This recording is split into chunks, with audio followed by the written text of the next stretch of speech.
ഇപ്പോൾ സമയം നോക്കുമ്പോഴത്തേക്കും 3:20 ഞാനൊരു 3:30 ആകുമ്പം പഠിക്കാൻ സ്റ്റാർട്ട് ചെയ്യണമെന്ന് വിചാരിച്ചു. അപ്പോൾ അതിന് മുന്നേ നമ്മൾ തയ്യാറെടുപ്പുകളുണ്ടല്ലോ. നമ്മുടെ ടേബിൾ ഒന്നും ക്ലീൻ ആയിരിക്കത്തില്ല. അപ്പോൾ ഡെസ്കൊക്കെ ഒന്ന് അറേഞ്ച് ചെയ്ത് വെച്ചു. നമുക്ക് എന്തൊക്കെ ടോപ്പിക്കുകളാണ് ഇന്ന് നമ്മൾ നോക്കാൻ പോകുന്നതെന്ന് തീരുമാനിച്ചു. അപ്പോൾ ഞാൻ ഇന്ന് എടുത്തേക്കുന്നത്, ഞാനിപ്പം ഫസ്റ്റ് ഇയർ MSc ആണ് ചെയ്യുന്നത്.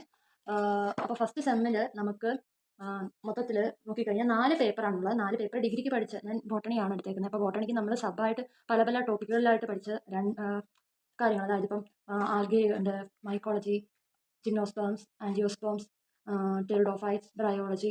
അപ്പോൾ ഇതെല്ലാം നമ്മൾ സെപ്പറേറ്റ് പേപ്പറായിട്ടായിരുന്നു പഠിച്ചിരുന്നത് ഡിഗ്രിക്കെങ്കിൽ. ഇതെല്ലാം കൂടെ ചേർത്ത്, അല്ലെങ്കിൽ 2 ശാഖകൾ, ഇപ്പം ആൽഗയും അതേപോലെ മൈക്രോബയോളജിയും കൂടെ ചേർത്തൊരു പേപ്പറാക്കി, അങ്ങനെ 2 സബ് വിഷയങ്ങളെ അല്ലെങ്കിൽ മെയിൻ വിഷയങ്ങളെ ഒറ്റ പേപ്പറിലാക്കിയാണ് ഡിഗ്രി ഈ MScക്ക് വന്നപ്പോൾ സിലബസിൽ കാണാൻ പറ്റിയത്. അപ്പോൾ ഒന്നാമത്തെ സെമസ്റ്ററിലെ സിലബസിൽ അങ്ങനെ 4 പേപ്പറാണ് പഠിക്കാനുള്ളത്. അതിലൊരു പേപ്പറാണ് മൈക്കോളജി ആൻഡ് ക്രോപ്പ് പത്തോളജി. അപ്പം മൈക്കോളജിയിൽ നോക്കുമ്പോഴത്തേക്ക് നമുക്ക് കാണാൻ പറ്റുന്നത് മൊത്തം 4 മൊഡ്യൂളുകളാണ്. ഒന്നാമത്തെ മൊഡ്യൂളിൽ ഫംഗസിന്റെ ജനറൽ ക്യാരക്ടറിസ്റ്റിക്സ്, അതിന്റെ significance, principles of classification of fungi, classification by CJ Alexopoulos and Mims, 1979 കൊണ്ടുവന്ന ക്ലാസിഫിക്കേഷനാണ്. അപ്പം ഇത്രയാണ് നമുക്ക് പഠിക്കാനായിട്ടുള്ളത്.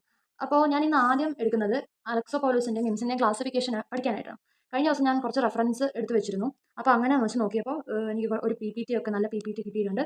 അങ്ങനെ നമുക്ക് വിചാരിച്ചു, ഞാൻ അതുപോലെ തന്നെ ലൈബ്രറിയിൽ നിന്ന് ഒരു ടെക്സ്റ്റ് എടുത്തിട്ടുണ്ട്, ഫംഗൈ റിലേറ്റഡ്. ഇത് MSc ചെയ്തവർക്ക് അറിയാമെങ്കിൽ വസിഷ്ഠയുടെ ടെക്സ്റ്റ് ഡിഗ്രി കുട്ടികൾക്കും അതുപോലെ MSc കുട്ടികൾക്കും ഒരുപോലെ ഫലപ്രദമാകുന്ന ടെക്സ്റ്റാണ്. ഇതിനകത്ത് നോക്കിയപ്പോൾ ഒരു ബ്രീഫായിട്ട് കൊടുത്തിട്ടുണ്ട് നമ്മുടെ അലക്സോപോലോസിന്റെ മിംസിന്റെ ക്ലാസിഫിക്കേഷൻ. സാറ് ഞങ്ങൾക്ക് അലക്സോപോലോസിന്റെ കറക്റ്റ് അദ്ദേഹം എഴുതിയ തന്നെ ബുക്ക് പ്രൊവൈഡ് ചെയ്തിരുന്നു. പക്ഷെ അത് നമുക്ക് വീട്ടിൽ കൊണ്ടുവരാൻ പറ്റൂല, ക്ലാസ് തന്നെ ഇരുന്ന് റെഫർ ചെയ്യണം. അപ്പോൾ കൊണ്ടുവരാൻ പറ്റുന്ന ടെക്സ്റ്റ് ലൈബ്രറി കാർഡ് ഉപയോഗിച്ച് നമ്മൾ എടുത്തിട്ടുണ്ട്. അപ്പോൾ ഈ ടോപ്പിക്ക് ആദ്യം തീർക്കാമെന്ന് വെച്ചു. അതിൻ്റെ നോട്ട് പ്രിപ്പയർ ചെയ്ത് പഠിക്കാം.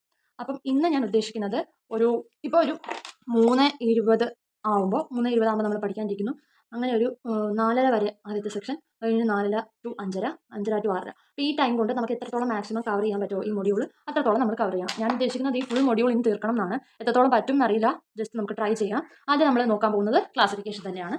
Okay, let start. അപ്പോൾ ഫംഗസിന്റെ ക്യാരക്ടേഴ്സ് നമുക്ക് ഏകദേശം ഏതാണ്ടൊക്കെ നമ്മൾ ഡിഗ്രിക്ക് പഠിച്ച ഓർമ്മയുണ്ടല്ലോ. അപ്പോൾ ബാക്കി ഈ ക്ലാസിഫിക്കേഷനോട്ട് കിടക്കാം. ഈ ക്ലാസിഫിക്കേഷനിലെ വേറൊരു ആൾ, അതായത് എനിക്ക് ഇൻസ്വർത്ത് ആണെന്ന് തോന്നുന്നു, അതിൻ്റെ ക്ലാസിഫിക്കേഷൻ എന്തോ എനിക്ക് ഡൗട്ടുണ്ട്.